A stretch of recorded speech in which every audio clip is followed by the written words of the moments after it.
Hi everyone, you're now watching Inside Muse. Hai, ketemu lagi di Inside News pasti barengan sama Cindy Lau ya. Seperti biasa kita akan menghadirkan bintang tamu yang semoga bisa ngasih insight buat kamu ya, My Muse ya yang lagi nonton. Jangan lupa subscribe dulu subscribe dulu biar bisa tahu update-update setiap kali kita ngupload yang namanya Inside News ini. Sekarang bintang tamu aku hari ini adalah yang mungkin we grew up watching them. Waduh, gue tua banget berarti ya. Suaranya sudah muncul ya. Berarti gue tua banget. Dan sekarang kita masih bersama-sama dengan mereka dan dia tepatnya ya, Andovi Lopez. Halo, terima kasih banyak. Hadir di Inside News hari Terima kasih. ini. Apa kabar Andovi? Baik, sehat.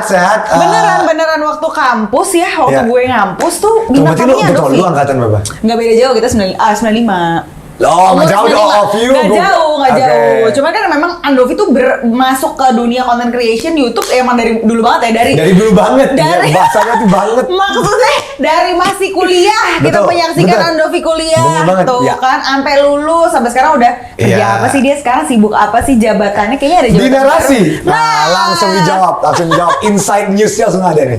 Di narasi kan Itu kita dia. pengen tahu juga pastinya gimana seorang Andovi abis berhenti YouTube langsung Ya. kerja di sebuah perusahaan sebesar narasi. CV-nya kayak apa bisa langsung tembus nanti ya kita Wow. ngomong ya. Karena mau ada yang seru-seru juga pokoknya, makanya nonton terus nih. Tapi mungkin kita sedikit mengenal lagi seputar Andovi. Harusnya sih pada kenal, cuman buat yang belum Kenapa? kenal jadi kita Kenal. kenalan ya Ya. kan. Andovi Lopez yang katanya namanya susah banget. Ya. Nama aslinya Andovi dah coba deh. Oh, Andovi Lopez nama asli gue, tapi bukan Betul. nama panjang gue. Nah, namanya tuh panjang. Azevedo Andovi Reska Adhikara Lopez. Keren. Nama panjang gue. Artinya ada. Ada. Setiap kata tuh ada namanya. Ada artinya. Ada artinya, sorry. Setiap nama ada artinya. Panjangnya gue jelasin secara cepat. Azevedo tuh nama santo, nama baptis. Iya. Tapi nyokap gue nggak cari nama baptis yang mainstream. Azevedo nggak ada ya? Azevedo ada, itu santo dari Portugis zaman Jarang dulu. maksudnya. Ya, Azevedo. Andovi Reska itu gabungan dari dua opa gue. Wih. Jadi dari opa dari segi mama, opa dari segi papa. Iya. Sama Reska itu Flores Sika karena Wow. bokap gue orang Flores dari Kabupaten Sika di NTT. Adhikara karena gue lahir di Jakarta di Pulau Jawa, jadi gue dikasih identitas Jawanya. Adhikara. Adhikara itu artinya kekuasaan Iya. di bahasa Jawa, dan Lopez nama keluarga. Keren. Jadi beneran Lopez tuh beneran nama asli Nama ya? asli, nama keluarga. Bukan nama panggung dibuat-buat, bukan. Memang beneran ada. Saya kan namanya Cindy doang guys. Aduh, agak ngiri nampaknya ya. Serius, nama lu sini doang? Cindy doang di KTP Di loh. KTP? Lah, kalau lu paspor kon lagi ribet banget dong. Cindy, iya makanya. Oh, diulang-ulang ya? Oh, iya, benar. gitu. Ya, Oh, iya, tipikal benar, ya. benar. Orang tua yang tidak mau ribet dan orang tua yang Iya. filosofis banget ya. Mau mama sehat ya tapi ya? Iya, sama sehat. Mama sehat. Iya. Sebenarnya ketemu mama sih. Deket banget kalau Sangat. gitu. Nyokap gua itu Mama Henny, iya. shout out Mama Henny ya. Was, go out. Dia sebenarnya Mama Iya Henny, gede dong. sekali Mama Henny. Nyokap gue itu kata orang-orang gue yang paling mirip Mama. nyokap. Kalau Kajol lebih ke almarhum papa. Oke. Kapaska tuh lebih ke nyokap juga sih. Tapi Oke. gue berisiknya dapat dari nyokap. Jadi berisiknya, kepecicilannya dapat dari mama. Tuh kan, Bener. tapi papa memang pekerjaannya pindah-pindah kalau nggak salah ya, Andovia dulu ya. Justru salah, nyokap. Nyokap, oh lebih ke mama. Nyokap gue yang diplomat, nyokap gue yang pindah-pindah. Kota-kota. Ya, dari Amerika, Norwegia, Denmark, India. Tuh kan, jadi sangat mempengaruhi banget masa Iya. kecil mereka bertiga gitu, Iya. tiga bersaudara. Tapi kelahiran Andovi asal mana? Jadi gue lahir di Jakarta. Bener, Lahir di Jakarta. Jakarta 6 Januari 1994. Gue nggak tahu itu zodiak apa. Tapi kata orang-orang Capricorn. Oh bukan zodiak banget berarti Gue Anda sama ya? sekali tidak suka dengan zodiak. Mana kamera gue? Guys, bagi kalian yang mengiyakan kepribadian kalian dan action kalian gara-gara zodiak kalian nggak bertanggung jawab. Wah. Lanjut, kebaikan benci sama gue. Gue tahu. Anti Tapi gue paling zodiak. benci kayak, ya sorry, gue orangnya double personality karena gue Gemini. Wah. No, you're double personality because you don't have you don't have a good strong foundation. Nggak ada hubungan Oke. sama Gemini-nya. Oke, gue tahu nih bakal banyak orang benci sama gue. Gak apa-apa Nah, ya. intinya guys, gue nggak masalah kalau kalian suka zodiak, gue nggak masalah. Tapi Andovi tidak di sini. Tapi kalau kalian mengiyakan personality kalian cuman gara-gara zodiak Nah. kalian, itu sebuah kesesatan yang anda pikir. Gila, gue langsung menyerang semua orang. Gak Tapi boleh ya. the Capricorn is the best. Ya, Gue ngomong gitu panjang-panjang. Setuju. Gue ngomong panjang-panjang, Capricorn is the best. Dan gue wajib ngomong ini tunangan gue Scorpio. Nah. Dan gue harus ngomong Scorpio juga the best. Oke, cuman 2 zodiak, sisanya Ya, enggak, ya sisanya nggak gua apa-apa. ambil gitu deh. Gak apa-apa ya. Berarti papa asal Flores, mama Yes. asal Manado. Ya, jadi Papa Flores, Ibu Manado ya. Keren Ya. ya. Terus mulai ke YouTube dari kuliah ya, sebelum kuliah? Sebelum gue mulai YouTube SMA kelas 3 di pas gue sekolah di India. Video pertama gue diupload 24 Juni 2011. Keren, 24 Juni 2011. 2011. Jadi tanggal yang bersejarah, maka dari itu juga sama dengan tanggal namanya Skinny Indonesia 24 waktu itu tapi ya. 24 tuh karena rest in peace Kobe Bryant. Kobe Bryant. Jadi 24-nya karena Kobe, jadi gue bikin Skinny Indonesia 24. Kebetulan banget 24 Juni uploadnya. Pas juga ya. Itu nggak direncanain. Itu nggak direncanain. Oh, kirain sengaja Itu nggak direncanain. Jadi pas looking back, oh iya 24 Juni. Pas banget. Keren. Ya. Makanya bajunya sekarang basket. Basket Indonesia bangkit. Ini harusnya gue pakai baju narasi tadi, salah brief. Nggak apa-apa. Harus ada baju narasi. ya Dengan tadi, jaket narasi. Atau baju Playfest yang gue belum dikasih sama panitia. Oke. Sama tim baju Playfest. Nanti kita bahas ya. Oke. Tapi Andovi ini juga adalah salah satu supporter basket Indonesia luar biasa. Oh iya. Selalu hadir. Suara udah balik ya. Kayaknya suara waktu itu habis sebenarnya. Waktu FIBA Asia kemarin, gue selalu di depan bareng Kemal. Iya bener. Bareng Kemal gue selalu teriak kayak orang gila. Jadi kalau nonton Iya. di tribun gitu ya ngeliat, nih siapa sih gitu, Iya. bawa apa namanya Bendera tuh, sama bendera, bawa sign, siapa sih, ternyata Andovi Yes, guys. betul. Ya ampun, seru ya Seru vibes-nya ya. banget. Karena waktu itu gue pernah ngomong sama beberapa pemain timnas sama Bang Dodo. Dia ngomong kayak ini saatnya main kita, lu main di Indonesia, kenapa nggak supportnya juga gila? Oh kemarin gue gila banget. Gila banget. Kemarin gue gila banget. Gue teriak setiap, gue nggak duduk.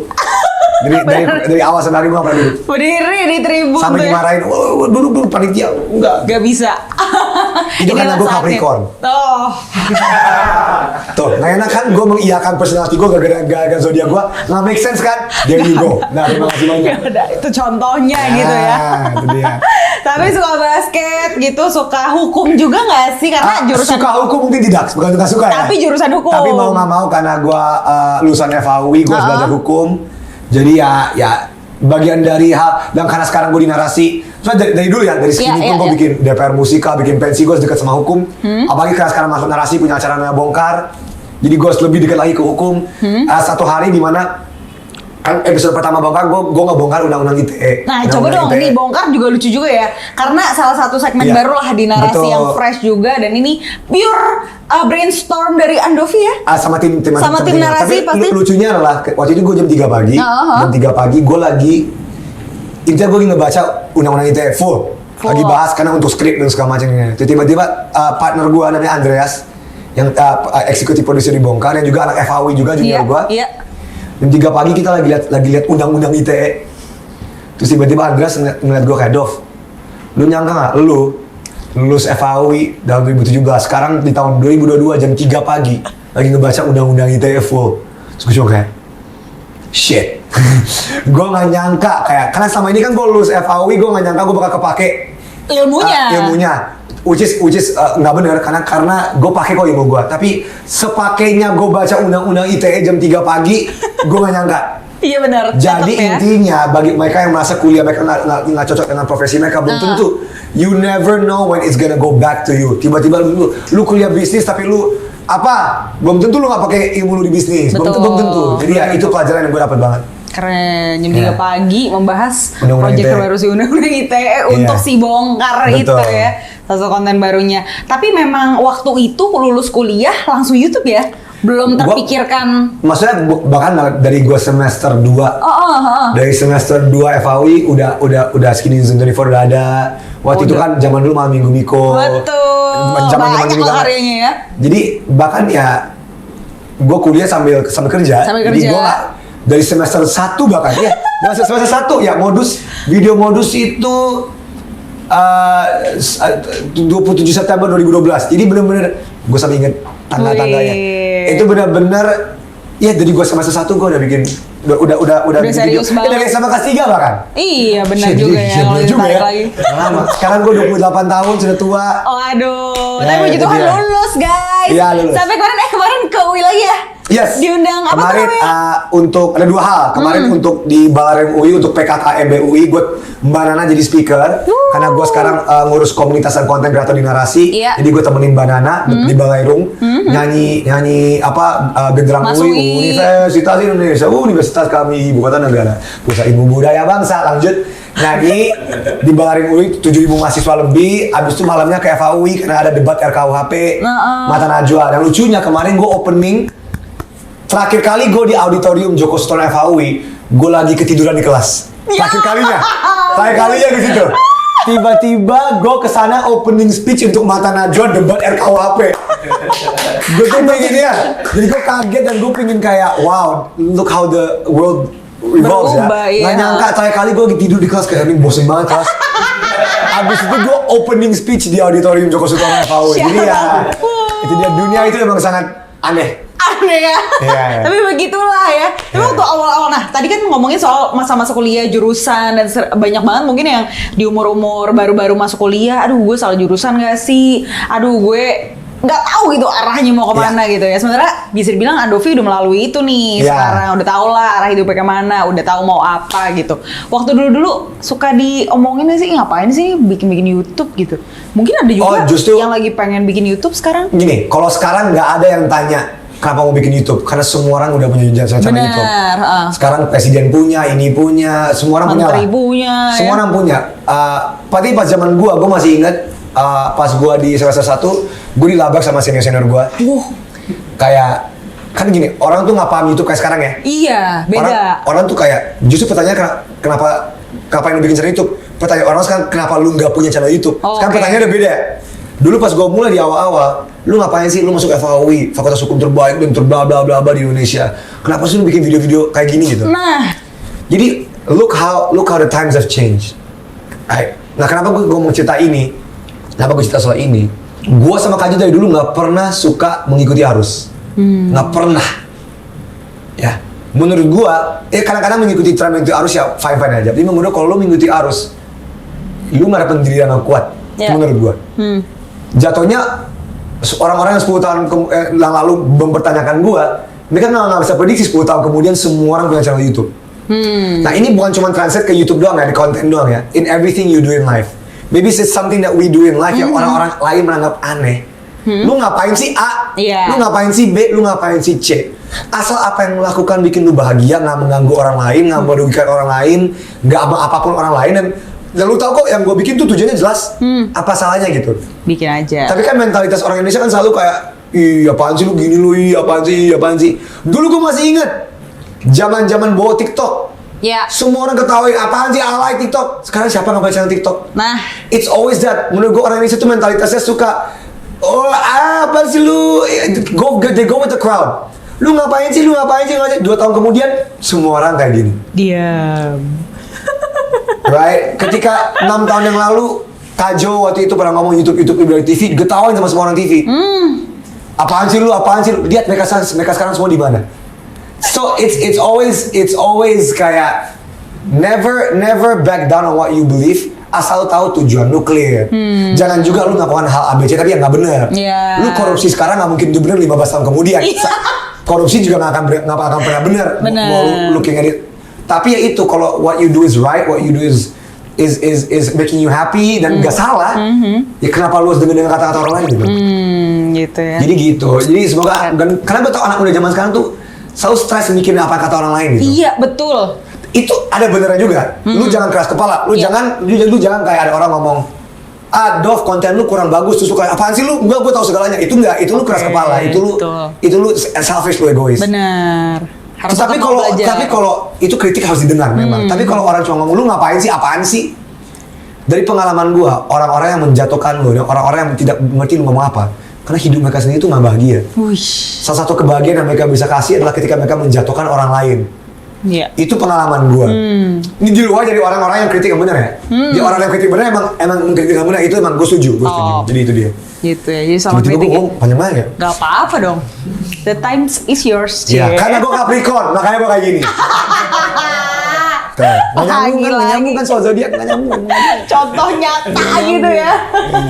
Tapi kalau emang minat lo sendiri dari awal gitu ya, udah kan orang tuh pada kadang-kadang sampai jam umur sekarang juga nggak tahu kayak kita pengen apa. Tapi Andovi ini salah satu yang tahu ya dia pengen apa. Justru itu misconception terbesar. Gue nggak tahu. Dulunya sebenarnya nggak tahu. Yang gue tuh benci sama orang kayak kakak gue yang paling tua, bukan Kajo. Gue bukan Kapaska. Kapaska itu dokter. Dokter FKUI udah pokoknya ya anak yang bikin orang tua Asia bangga lah. Bangga. Karena kalau orang tua Asia kayak wah anak saya ini. Orang tua Asia. Orang tua Indonesia kayak aduh anak saya dokter, banget. Kapaska tuh ya. Kapaska tahu dari umur kecil kalau dia mau jadi dokter. Keren. Nah orang-orang kayak dia tuh justru the exception to the rule. Orang-orang kayak dia justru yang jarang. Iya. Sisanya kita tuh sampai sekarang pun masih bingung mencari jati diri. Wajar ya, nggak apa-apa ya? Itu wajar. Gue menemukan jati diri gue ketika di pertengahan semester 5 FH. Gue baru tahu, oh ternyata ini jati diri gue. Gue pengen membuat konten, membuat karya, memberi dampak atau impact kepada orang-orang yang menonton. Nah, apakah itu lewat YouTube, lewat narasi, lewat apa terserah. Yang penting gue membuat karya yang memberi dampak atau impact. Karyanya bagus atau enggak subjektif. Ada orang yang bilang, oh lu DPR Muska jelek, Prabowo versus Jokowi jelek. Ada yang bilang bagus. Jadi bukan soal bagus atau enggaknya, tapi pasti karya gue, whether you like DPR Musical or not, lu nggak bisa bilang kalau itu nggak memberi impact. Nah, jadi itu selalu tujuan gue, selalu membuat karya memberi impact. Yes. Sama kayak gue dibongkar, sama gue di narasi. Mau viewsnya kecil, mau viewsnya banyak, mau orang nggak suka atau enggak, mau orang bilang gue nggak lucu, mau orang gue bilang gue bacot, terserah. Yang penting memberi impact. Impactnya itu dia. Tapi impact tuh impact yang bagus ya, bukan cuma konten-konten sampah juga beri impact. Tapi impactnya apa dulu? Impactnya apa dulu? Jadi emang impact kan luas. Gue nggak bilang positif ya, karena positif itu subjektif. Oke. Tapi impact orang tahu lah kalau gue ngomong impact itu apa. Oke, yang penting memberikan impact. Jadi nggak apa-apa banget kalau misalnya masih belum tahu mau apa. Iya. Long the way. Banyak orang nggak tahu mereka mau ngapain sampai mereka umur jauh lebih tua daripada gue. Betul. So, karena ya itu dia kayak sosial media sekarang, sorry to cut you off, kayak sosial media sekarang tuh bikin kayak orang-orang tuh keburu-buru gitu. Betul. Ya nggak sih? Oh gue lihat berlomba-lomba. Temen gue umur 19 tahun, TikTok followernya udah 2 juta. Gue ngapain dalam hidup gitu. Ya udah good for him or her kalau dia udah sukses. Kebanyakan kita tuh orang Indonesia tuh iri dengki duluan gitu. Padahal kita tuh bisa harusnya lihat dari teman kita kayak, wah dia hebat. Apa yang gue bisa pelajari dari dia, yang gue bisa terapkan dalam hidup gue. Tapi gue nggak usah buru-buru menjadi dia. Nah, itu tuh mindset yang menurut gue anak-anak muda Indonesia tuh harus kayak. Tapi karena kita sekarang bangun pagi, mandi, boker, langsung lihat Instagram, langsung lihat ya ini gue ya, gue boker sambil lihat Instagram. Nggak apa-apa. Kita juga ya. Semua image yang penting. Banyak ya. Gue bangun pagi lihat, oh temen gue udah lulus S2, oh bikin ini, punya proyek, beli rumah, beli mobil. Jatuhnya lu merasa kayak lu nggak cukup ya nggak? Gagal gitu ya. Seharusnya mindset itu diubah. Mindset pertama adalah jangan lihat Instagram ketika lu boker. Itu pertama.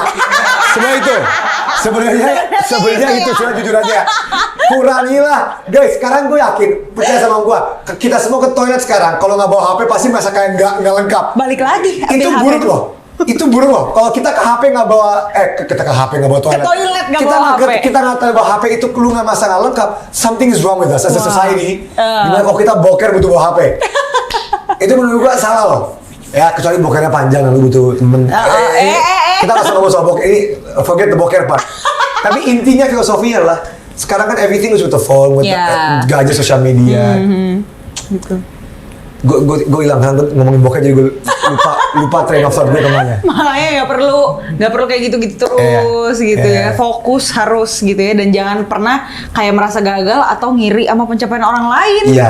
Itu yang kalau penting. menurut gue bisa belajar dan mengambil hikmah dan mengambil pelajaran orang lain. Tapi kebanyakan orang Indonesia, termasuk gue ya, ini bukan something yang gue udah enggak. Gue juga struggle dengan ini. Masih ya. Tapi at least you realize that, you try to become better. Untuk oke, orang ini sukses. Ya jangan iri dengki, kayak ya udah hebat. Ya bagus lah. Apa sih yang dilakukan untuk bisa untuk kita mengambil posisinya dia untuk kita terapkan dalam hidup kita masing-masing? Nah, itu tuh mindset yang anak-anak muda harus dapat. Termasuk gua juga harus tetap belajar di segi itu gitu. Jangan iri dengkinya duluan gitu ya, tapi cari tahu dia melakukan apa. Oke, tapi kita pengen bahas juga nih ya. Ini kan minum air putih. Seharusnya ada minuman lain yang di. Salah ada minuman made for coffee. Yaitu plant-based coffee milik gua dan partner-partner gua. Kita bikin deket kantor News Media ya, deket banget. Dan kalian nggak pernah pesen kopi itu. Padahal literally jalan 2 menit. Oke. Literally lurus kiri kanan nyampe gitu. Ya. Sampai hafal ya. Iya, ya. Habis ini udah ganti air putih Iya, Black for Coffee. iya. Menjadi Black for vegan Coffee. itu beberapa tahun yang lalu ya? Belum Gue udah lama banget vegan, ya? gue udah 6 tahun vegan. Oh 6 tahun. Gue udah 6 tahun vegan, ya. Udah 6 tahun vegan, ya hampir 6 tahun. Hampir 6 tahun vegan, ya itu dia udah lama sih. Dan karena itu salah satu keresahan gue adalah kenapa supply dan produksi makanan vegan di Jaksel juga kurang. Wow. Langsung gue buat teman-teman gue buka bisnis. Jadi Si di Michael Micro for Coffee Coffee. ini yang ada di Jalan Asem di Cepet ya. Silakan datang. Plant based coffee yang murah meriah. Mantap. Ya, karena orang dengan plant based itu bingung, mahal. Oh. Karena di restoran Bintang Bak itu kan Bintang Bak berarti kan? Bintang Bak. Nah, terima kasih satu orang ketawa, terima kasih. Ya, di restoran Bintang Bak kan kalau lu add on oat sama almond mahal banget, Ganti. 65.000. Bener, langsung berubah 2 Micro kali Coffee lipat. harganya bersahabat. Bersahabat, Itu plant dia. based, aman untuk vegan ya. Iya, iya. Dan pastinya ada perubahan nggak sih? Apa yang dirasain gitu dari segi health segala macam? Oh nggak, jadi dari segi pribadi, gue vegan karena keputusan pribadi karena health. Secara pribadi, gue merasa lebih ringan, lebih sehat, lebih enak lah. Lebih enak. Tapi again, gue nggak pernah memaksakan lifestyle ini ke Yeah. orang lain. Do whatever works for you. Tapi gue bukti nyata kalau lu bisa vegan 6 tahun dan sehat walafiat lu sehat dan kan banyak orang kan takut karena lah lu berarti nggak ada energi dong. Coba Iya. ada nggak yang lihat Andovida Lopez dan lihat gue nggak ada energi? Lemes. Nggak ada kan? Nggak pernah. So nggak itu pernah. kan stereotipnya lu vegan lu ada energi bos lemes mulu. Lu ketemuin sama orang yang gak vegan ketemu gue yakin gue jauh lebih energetik daripada dia. Wih. Gue yakin. Jadi gue di sini membuktikan kalau lu jangan takut kalau mau mencoba. Kalau mau mencoba juga nggak, kalau nggak mau juga nggak apa-apa. Gue nggak peduli. Serius. Do whatever works for you. Gitu ya. Jadi menyenangkan ya so far Iya. menjadi vegan.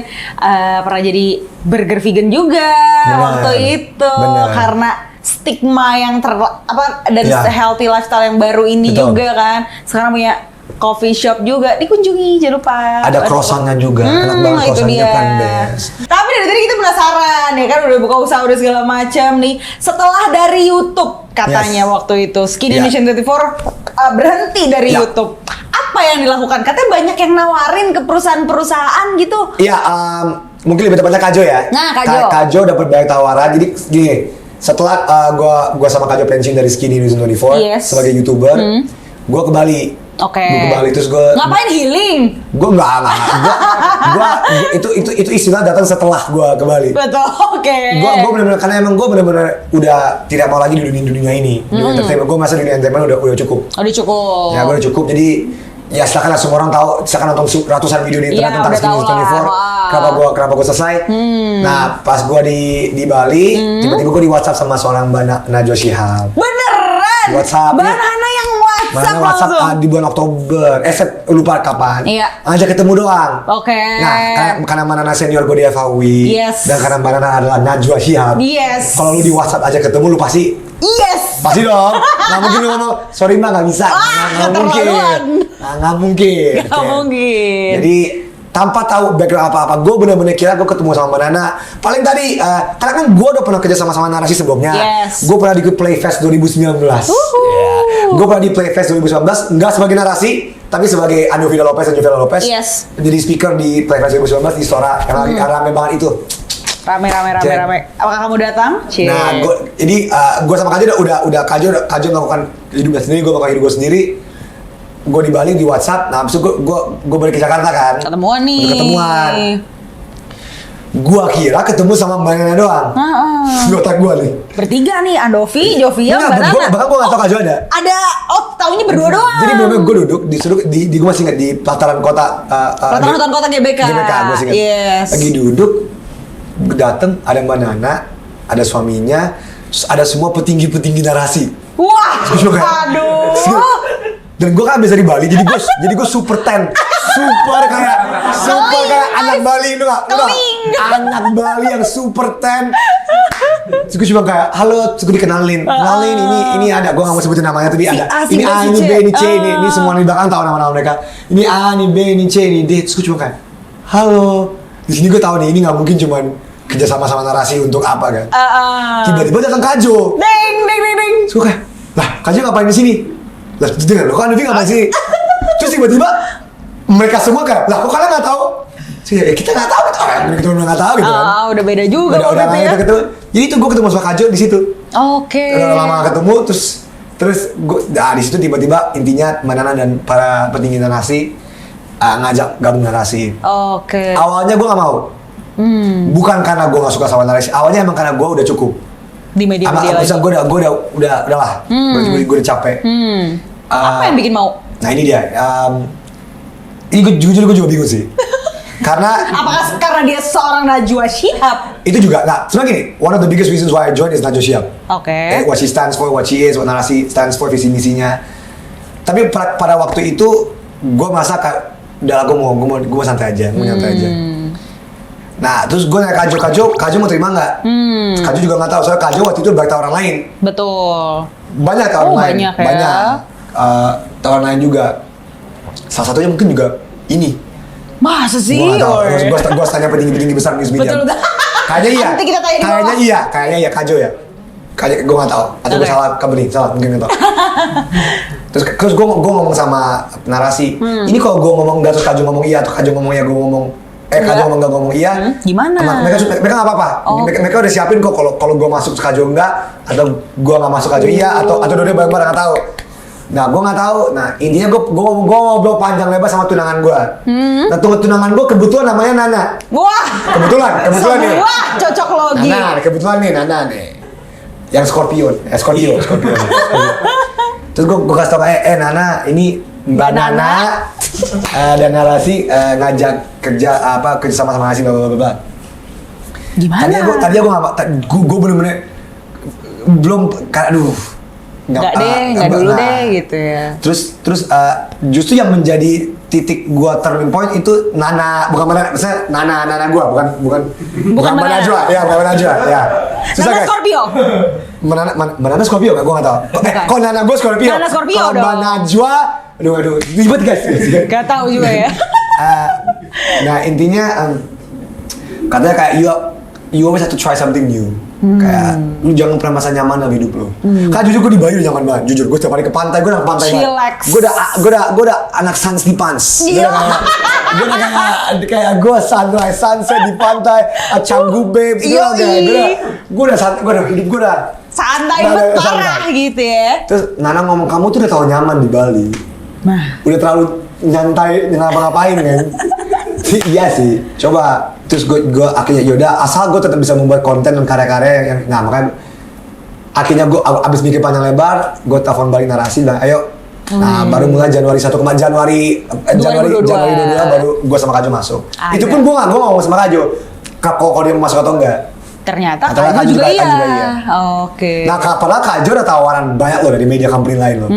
Tapi Kajo milih narasi ya itu karena visi misi narasi, karena Najwa Shihab, karena ya itulah. Akhirnya inilah program-program baru yang digawangi oleh Andovi dan Kajo ada TWK, tes wawasan kebangsaan, gue ada bongkar. Kita juga ada musyawarah sama Mbak Nana. Yes. Gue dan Kajo dan sekarang sebentar lagi kita ada Playfest 2022. Tanggal 17 September 2022 di Istora Senayan. 17 September. Ini dari 2018 ya kalau nggak salah. Yes, Playfest pertama 2018. 2 tahun kemarin kalau nggak salah online karena pandemi jadi online. Jadi ini pertama kalinya kita offline untuk balik lagi. Boleh. Dan ini Playfest kali ini gue datang sebagai bagian dari narasi. Bukan cuman bintang tamu, speakers, tapi part of guys. Yes, dan Playfest kali ini bakal seru banget, bakal ada banyak ruangan-ruangan yang kece. Tuh, selalu ya dari ada ruangan zodiak di mana kalian? Oh, nggak ada. Nggak ada. 17 September ada apa aja tuh? Tapi sebelum gitu. Ya boleh. Berarti jabatannya apa sih? Waduh. Dulu sempat ditulis, tapi sekarang udah hilang jabatannya apa sih sebenarnya sih? Jadi gini, jabatan is just a jabatan. Title aja lah ya gitu ya. Nah, kalau sekarang gua sekarang bagian dari Eco-Dev narasi. Ecosystem development, jadi gue ngurus konten kreator, komunitas, karena gue lebih ke arah situ. Kalau Kajo CCO-nya, Kajo Chief Creative Officer-nya. Gila. Nah, itu dia. Keren. Tanpa CV bisa langsung masuk narasi. Tapi gue ada CV. Oh, ada CV, masa sih? 11 tahun di Skinny Indonesian 24. Oh iya. Itu CV yang gak bisa. Itu CV terkuat lah. Itu CV mutlak. CV mutlak ini buat yang bertanya. Oh iya, soalnya itu yang banyak orang. Ini sedikit out of topic tapi inside topic. Banyak orang merasa kalau gue nggak dapet views di YouTube, gue berhenti di YouTube. Oh. Atau TikTok, Instagram, atau whatever. Aduh gagal lah gitu ya. Padahal menurut gue, itu adalah CV terbaik yang lu bisa punya. Kenapa? Jujur, gue punya bongkar. Gue masuk sistem hiring untuk masuk ke tim gue. Iya.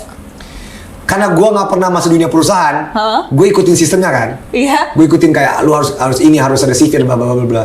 Tapi gue minta, tolong dong kirim link video apapun yang lu pernah bikin. Soalnya kan untuk gue kan penting. Gue mau hasil lu jadi gitu. Banyak orang kirim link videonya. Dari linknya kan masuk ke channel mereka pribadi. Yes. Channel mereka kan walaupun viewsnya cuma 2-3 views yang mereka bikin untuk proyek sekolah, untuk proyek itu, buat gue itu CV. Buat gue itu CV nyata atas apa yang lakukan.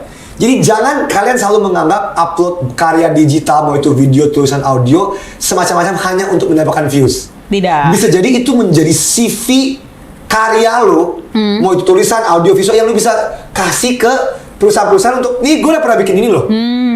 Nah, jadi nggak semuanya tuh views doang gitu. Iya. Dan terbukti kemarin banyak orang yang kirim ke bongkar CV-nya dan gue kayak, tuh dia pernah bikin apa ya? Dia tulis linknya. Dia pernah bikin video untuk apa? Viewsnya 1000 views. Tapi ini bukti nyata tentang apa yang lo lakukan gitu. Keren. Jadi itu. Jadi channel YouTube, channel Instagram, channel TikTok, channel whatever ini bisa lo pakai untuk bukti karya lo gitu. Betul. Itu karyakan. Jangan itu kasih link second account ya. Jangan. Aduh. Karena zaman sekarang punya account sampai 2 sampai 3 pusing banget gitu ya. Satu untuk stocking, iya, satu untuk apa? Satu untuk shit posting, satu untuk ya. Tapi nggak apa-apa, asal satu ada karyanya, itu yang nanti dikasih, itu nggak apa-apa. Jadi upload terus upload. Karena CV-nya dari gitu ya, karena bos millennials kayak gini ngeliat. Iya benar deh. Karena dari CV, dari sosmed, iya kan. Itu yang tidak terbantahkan kan. Kita masuk ke Playfest narasi dong. Membuat apakah gitu ya, line up-nya ada siapa, ada apa aja, coba boleh diceritain dong Andovi dong. Jadi guys, gila gini gue udah hafal mati nih. Jadi guys, Playfest 2022 ini kenapa 17 September apa ada apa Ahmad? Oh, tiba-tiba bangkit aja, kayak semangat gitu. Tiba-tiba gue kaget ngomong Playfest tiba-tiba orang narasi berdiri semua di belakang. Semangat. Terus ada apa ini? Ada apa ini? Jadi Playfest gue ulang 17 September 2022. Temanya apa? What is the overarching theme? Reactivate your sense. Keren. Apal mentok ya. Kenapa reactivate your sense? Karena semua kita tahu 2 tahun lalu kan online. Pertama kali offline kita harus membangkitkan, mereactivate sense kita. Apa sense kita yang sebenarnya kita tahu, melihat, mendengar, mencium, whatever lah. Lupa 5 sense kita apa? Merasa. Pengecap ya. Tapi nggak cuma itu, ada 5 senses kita dan ada creative sense kita juga. Kreatif juga. Itu yang kurang diasah mungkin ya. Bisa terasa di Playfest ini. Bagaimana selain dengan line up keren kita, selain dengan musisi dan performance kita ada berbagai ruangan yang keren. Itu beneran. Ada ruangan tenang, ada ruang rasa untuk kita bisa masak bareng, mencicipi dengan konten-konten kreator yang hebat. Keren. Ada virtual scenography. Yang dimana lu bisa melihat dan merasakan. Itu dia. Ada gua sama Kaju dan special performance.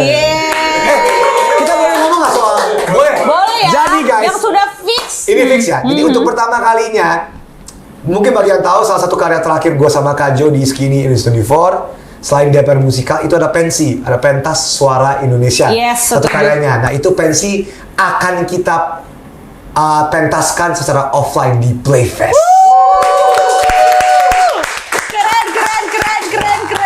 Ya, jadi ya pensi kita, pentas suara Indonesia kita yang kita menyanyikan nyanyi lagu-lagu daerah, yang dengan medley yang keren, yang hip hop, itu akan kita masukkan di Playfest. Salah satu performance ya. Selain itu kita ada Creatox. Ada orang-orang dalam industri konten, di industri entertainment dan content creation yang ngomong soal kehebatan mereka di masing-masing bidangnya. Ada musisi seperti Danila, Kunto Aji, siapa lagi ya? Phil Koplo. The Adams, siapa lagi? AB3. Ada banyak lagi lah. Banyak.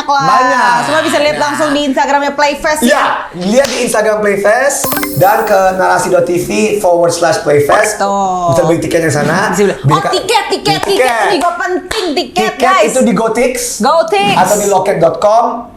Berapa itu 1.000? Dan harganya Rp250.000. Oke. Untuk sehari itu. Yes. Sehari itu. Sehari itu 7 September. Betul. 17 September merayakan Playfest yang kembali Yes. reactivate Betul. your sense Betul. gitu ya. Karena di situ juga, di Playfest adalah saat dimana kalian bisa siapa tahu bertemu Mbak Nana dalam kondisi dengerin musik Iya. gitu kan. Nggak yang kita kembali ke mata najwa Iya, gitu. jangan. Jadi Mbak Serem. Nana santai gitu Iya. kan. Di situ. Jadi kalau pengen lihat, pengen ketemu, foto-foto bisa banget ya. Kalau art, nah sekarang juga banyak nih art enthusiast mungkin ya. Kalau seni-seni gambar-gambar gitu ada juga katanya. Iya, soalnya kalau kalian ambil pelajaran seni gambar dari gue kan pasti fail banget ya. Bener. Soalnya gue gak ada Nggak usah bakat ya, gue gak ada Nggak bakat usah. situ. Tapi ada orang-orang berbakat seperti Muklai. Weh. Ya akan di Creatox. Di Creatox dia bakal ngomong soal seni dan segala macam. Ada Hannah Magnus juga di Speak Through Art. Oke. Dia akan membimbing orang-orang melukis di tote bag. Oh, gambar langsung gambar ya? langsung untuk beberapa orang terpilih. Bisa Ya. langsung dibawa pulang juga. Keren Jadi itu keren dia. itu. Jadi nggak semua cuma video, musik gitu-gitu. Pokoknya beda banget lah ya sama Playfest sebelumnya karena online Yes, gitu. Sekarang online. udah offline lagi. Offline, ya itu dia. Datanglah ramaikan 17 September. Tiketnya udah bisa beli dari sekarang kan, Novi ya? Udah bisa beli narasi.tv forward ini mah forward slash ya atau slash? Berapa? 250 apa 300 jadinya? Oh, sorry. Oh, belum. 300 jadinya. Sorry guys, karena pre-sale-nya udah Oh, ada. tadi pre-sale. Ya, sekarang udah sold out jadi itu Rp13.000. Oh, Ya, Rp13.000. Itu dia. 350 rupiah bisa menyaksikan sebanyak itu line up dan juga ruangan-ruangan yang kece banget. Bisa lah, Yes. nabung lah bisa Betul, lah betul, ya. Keren. Dan gue melihat ini bukan sebagai cuman ongkos, tapi investasi. Waduh. Sama datang ke Investasi. keuangan bersama Ando Vida Lopez.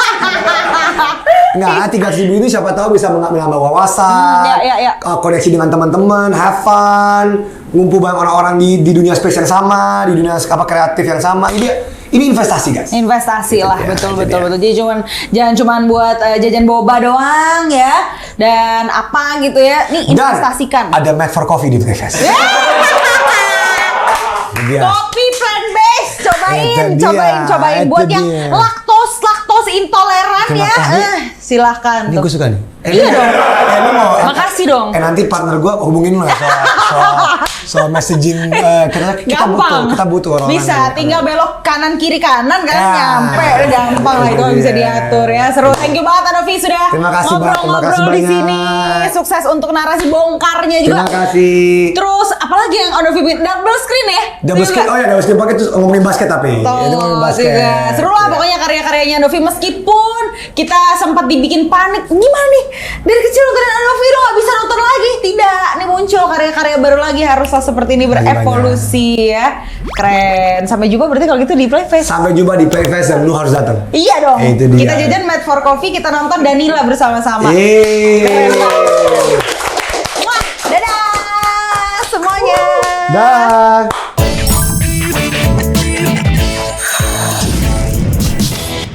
Hi everyone, you're now watching Inside News.